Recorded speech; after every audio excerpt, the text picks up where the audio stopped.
മുസ്ലിം സമുദായത്തിലെ ശ്രേഷ്ഠ ആത്മീയ നേതാവായ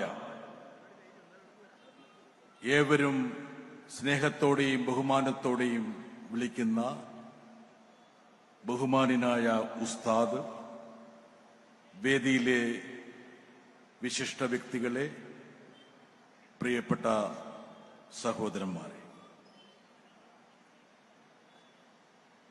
ഉസ്താദിന്റെ മൂന്നാമത്തെ കേരള യാത്രയാണിത്.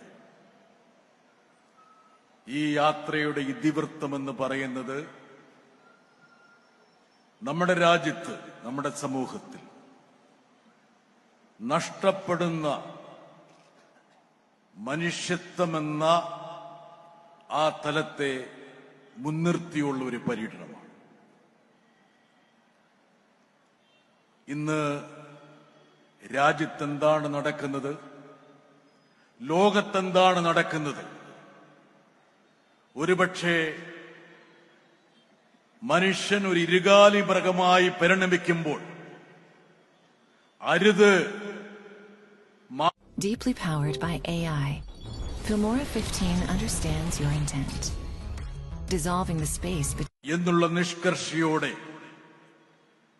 91-ാം വയസ്സിൽ വിസ്മയകരമായ ഒരു ഏട് സൃഷ്ടിച്ചുകൊണ്ട് ഉസ്താദ് കേരളത്തിന്റെ വടക്കേ അറ്റത്ത് നിന്ന് തെക്കേ അറ്റത്തേക്ക് മനുഷ്യ നന്മയ്ക്ക് വേണ്ടിയുള്ള ഒരു പര്യടനത്തിലാണ്. ഈ ഒരു പരിപാടി ഉദ്ഘാടനം ചെയ്യാൻ വരണമെന്ന് പറഞ്ഞപ്പോൾ ഞാൻ അതിന്റെ സംഘാടകരോട് പറഞ്ഞു, ഇന്ത്യയിൽ ഏത് ഭാഗത്താണെങ്കിലും ഉസ്താദിനോടുള്ള ബഹുമാനത്തെ മുൻനിർത്തി അദ്ദേഹം മുന്നോട്ട് വെക്കുന്ന ഈ ആശയത്തിന് അടിവരയിടാൻ ഞാൻ തീർച്ചയായിട്ടും കോഴിക്കോട് മുതലക്കുളത്തെത്തിയിരിക്കുമെന്ന് ഞാൻ ഉറപ്പ് നൽകുന്നു.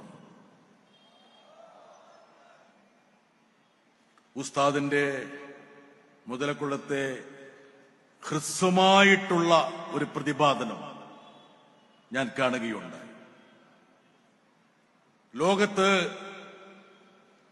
പോലീസ് ചമയുന്ന അമേരിക്കൻ സാമ്രാജ്യത്തിനെതിരെ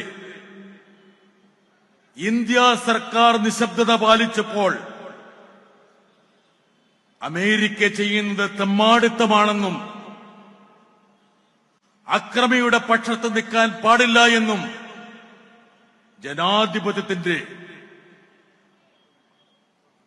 ചുവടെയായിരിക്കണം ഇന്ത്യയുടെ നിലപാടെന്നും അദ്ദേഹം ഇവിടെ ഉദ്ഘോഷിച്ചപ്പോൾ ഒരുപക്ഷെ ഇന്ത്യയിലെ ആദ്യത്തെ ഒരു സമുദായ നേതാവിന്റെ പ്രതികരണമായി അത് ഭവിച്ചു എന്ന് മനസ്സിലാക്കണം. എന്തുകൊണ്ടാണ് ഉസ്താദ് ഇന്ത്യയിൽ ചർച്ച ചെയ്യപ്പെടുന്നത് എന്നുള്ളത് അദ്ദേഹത്തിന്റെ ഈ ഹ്രസ്വമായ പ്രതികരണത്തിൽ അന്തർലീനമായിട്ടുണ്ട്.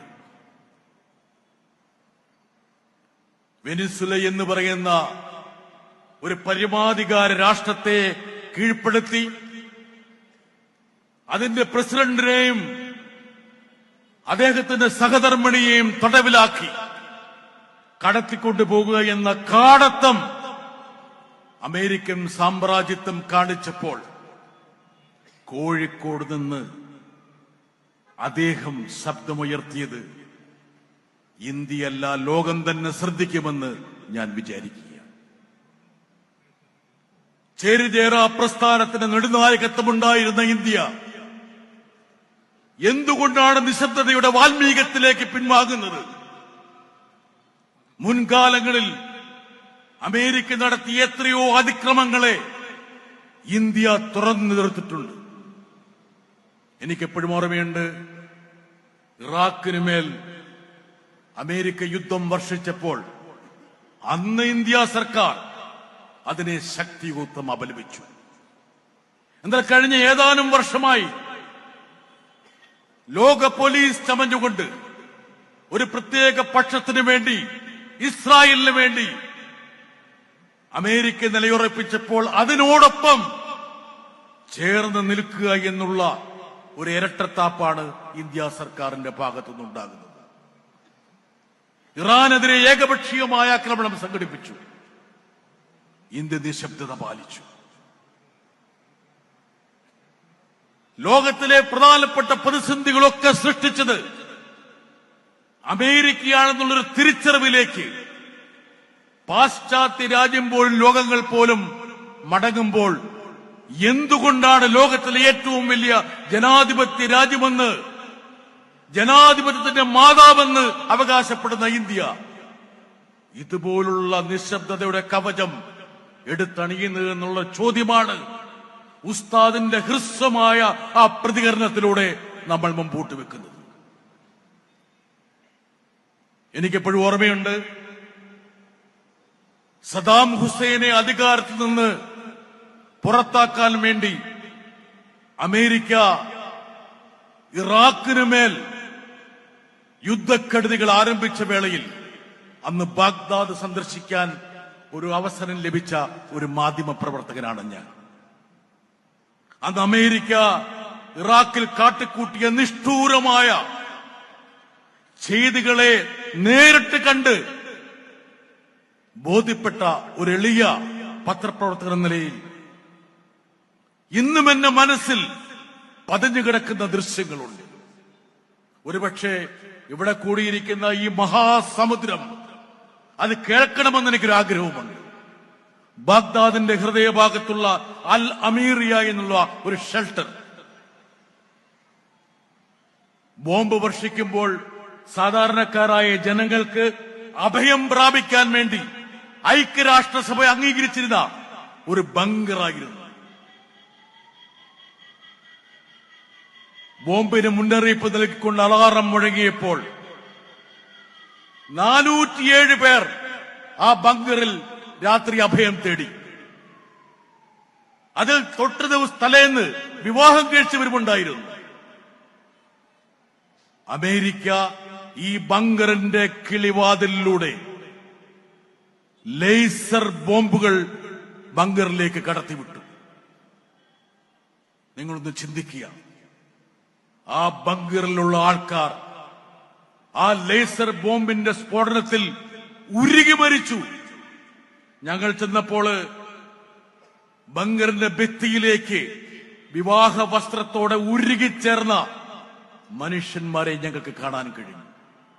അത്രത്തോളം പൈശാചികമായ ഒരുപാട് ചെയ്തികളിലൂടെ ഈ ലോകത്തെ വരിഞ്ഞു മുറുക്കുന്ന അമേരിക്കക്കെതിരെ എന്തുകൊണ്ട് ഇന്ത്യ ഗവൺമെന്റ് ശബ്ദിക്കുന്നില്ല എന്നുള്ള ചോദ്യം മുതലക്കുളം മൈതാനിയിൽ നിന്ന് ഉയരുമ്പോൾ അത് കേവലപരമായ ഒരു സമുദായത്തിന്റെ ശബ്ദമല്ല, ഒരു രാജ്യത്തെ, ഒരു സമൂഹത്തെ നയിക്കേണ്ട ഒരു ആത്മീയ ശ്രേഷ്ഠൻ അർത്ഥവത്തായ രീതിയിൽ മുന്നോട്ട് വെക്കുന്ന ഒരു മുന്നറിയിപ്പാണ് എന്നുള്ളത് ലോകം തിരിച്ചറിയണം.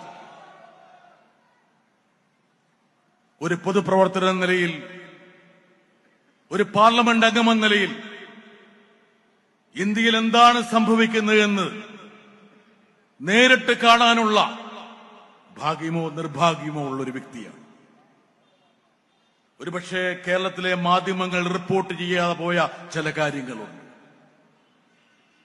കഴിഞ്ഞ ദിവസം ബറേലിയിൽ, ഉത്തർപ്രദേശിലെ ബറേലിയിൽ ഒരു നഴ്സിംഗ് വിദ്യാർത്ഥിനി തന്റെ ജന്മദിനം ആഘോഷിക്കാൻ വേണ്ടി സഹപാഠികളെ ഒരു കഫേയിലേക്ക് ക്ഷണിച്ചു. ഒരു നഴ്സിംഗ് വിദ്യാർത്ഥിനി. ആ കുട്ടി ക്ഷണിച്ചവരുടെ പട്ടികയിൽ 2 മുസ്ലിം യുവാക്കളുണ്ടായിരുന്നു. ഒരു ഹിന്ദു പെൺകുട്ടി തന്റെ ജന്മദിനം ആഘോഷിക്കാൻ വേണ്ടി വിളിച്ചവരിൽ 2 മുസ്ലിം ചെറുപ്പക്കാർ ഉണ്ടെന്ന ഒരു കാരണത്താൽ വർഗീയ തിമിരം പൂണ്ട കാബാലികർ ആ കഫയിലേക്ക് ഇരച്ചു കയറി ആ കഫയെ അടിച്ചു തകർത്തു. ആ 2 മുസ്ലിം ചെറുപ്പക്കാരെയും അതിശക്തമായ പീഡനത്തിന് ഇരയാക്കി. ബറേലിയിൽ പോയ മാധ്യമപ്രവർത്തകരോട് വിധിപ്പിക്കൊണ്ട് ആ ഹിന്ദു പെൺകുട്ടി പറഞ്ഞു, എന്റെ സുഹൃത്തുക്കളെ തിരഞ്ഞെടുക്കുമ്പോൾ ഞാനിനി മതം നോക്കണോ? ആ പ്രാകൃതമായ, പ്രാചീനമായ ആ കാലഘട്ടത്തിലേക്ക് ഈ ആധുനിക യുഗത്തിൽ നമ്മൾ മടങ്ങേണ്ടി വരുമോ എന്ന പെൺകുട്ടി വിതിമ്പിക്കൊണ്ട് മാധ്യമപ്രവർത്തകരോട് ചോദിച്ചു. ഒരുപക്ഷേ മതത്തിന്റെയും ജാതിയുടെയും കള്ളുകളിലേക്ക് കേരളത്തിലെ ജനത പോലും ഒതുങ്ങാൻ പാടില്ല എന്ന നിശ്ചയദാർഢ്യത്തോടെയാണ് മനുഷ്യർക്കൊപ്പം എന്നുള്ള ഈ മുദ്രാവാക്യം മുഴക്കിക്കൊണ്ട് ഇന്ത്യയുടെ ഗ്രാൻഡ് മുഫ്തിയായ ഉസ്താദ് ഈ കേരള പര്യടനം നടത്തുന്നത്. അതിനർത്ഥം കേരളം തീർത്തും സുരക്ഷിതമാണെന്നല്ല. വർഗീയതയുടെ വിഭജനത്തിന്റെ ഒരുപാട് പരുന്തുകൾ നമ്മുടെ അന്തരീക്ഷത്തിൽ റാഗിപ്പറക്കുന്നുണ്ട്. നമ്മൾ നെഞ്ചോട് ചേർത്ത് പിടിക്കുന്ന സാഹോദര്യത്തിന്റെ മതമൈത്രിയുടെ മൂല്യങ്ങളെ സംരക്ഷിക്കണമെങ്കിൽ ഉസ്താദിനെ പോലുള്ള ആൾക്കാർ മുമ്പോട്ട് വെക്കുന്ന മുദ്രാവാക്യങ്ങൾക്ക് പതാകയേന്താൻ ഇനിയും 10,000 ഈ സംസ്ഥാനത്ത് വേണമെന്നുള്ളത് നിങ്ങളെ ഞാൻ ഓർമ്മിപ്പിക്കുകയാണ്. കഴിഞ്ഞ ദിവസം റായ്പൂരില് ഇത് ഒരുപക്ഷെ കേരളത്തിലെ മാധ്യമങ്ങൾ റിപ്പോർട്ട് ചെയ്യാത്തൊരു കാര്യമാണ്. ഇവിടെ മാധ്യമപ്രവർത്തകർ ഇരിക്കുന്നുണ്ട്, അതുകൊണ്ട് അവരും കൂടെ കേൾക്കാൻ വേണ്ടി പറയുകയാണ്. ക്രിസ്മസ് ദിവസം ഛത്തീസ്ഗഡില് ക്രിസ്മസ് ദേവാലയങ്ങളും ക്രിസ്മസ് പാപ്പയും നക്ഷത്രങ്ങളൊക്കെ അടിച്ചു തകർക്കപ്പെട്ടു. ഏതാനും പേരെ പേരിന് റായ്പൂരിൽ ജയിലിലാക്കി. അവര് ജയിലിൽ നിന്ന് ഇറങ്ങിയപ്പോൾ കഴിഞ്ഞ ദിവസം ജബൽപൂരില്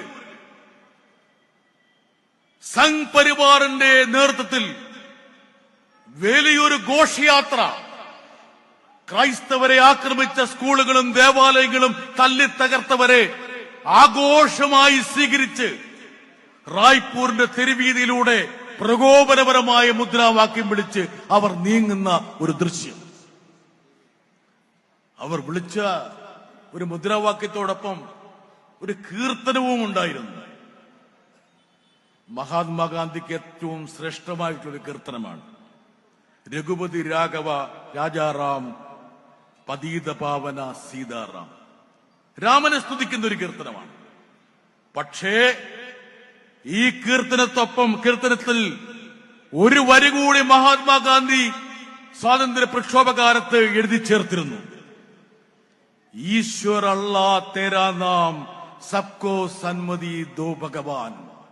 ഈശ്വരനും അള്ളയും ഒക്കെ ഒന്നാണ്, ഏവർക്കും സദ്ബുദ്ധി കൂടി നൽകണമെന്നുള്ള മഹാത്മാഗാന്ധിയുടെ ആ സാഹോദര്യത്തിന്റെ മതമൈത്രിയുടെ ആ ഗാനം പോലും കീർത്തനം പോലും ഇന്ന് വർഗീയവാദികൾ തങ്ങളുടെ വിഭജനത്തിന് വേണ്ടി ഉപയോഗിക്കുന്ന തലത്തിലേക്ക് ഇന്ത്യൻ രാഷ്ട്രീയം മാറുന്നു എന്നുള്ളതാണ് നമ്മുടെ മുമ്പിലെ ഏറ്റവും പ്രധാനപ്പെട്ട യാഥാർത്ഥ്യം. മഹാത്മാഗാന്ധിയുടെ പേരിലുള്ള ദേശീയ തൊഴിൽദാന പദ്ധതി അസ്തമിച്ചു കഴിഞ്ഞിരിക്കുന്നു. പാർലമെന്റ് സമ്മേളനത്തിൽ നിങ്ങൾ കണ്ടിട്ടുണ്ടാകാം, ജി റാം ജി എന്ന പേരിൽ മഹാത്മാഗാന്ധിയെ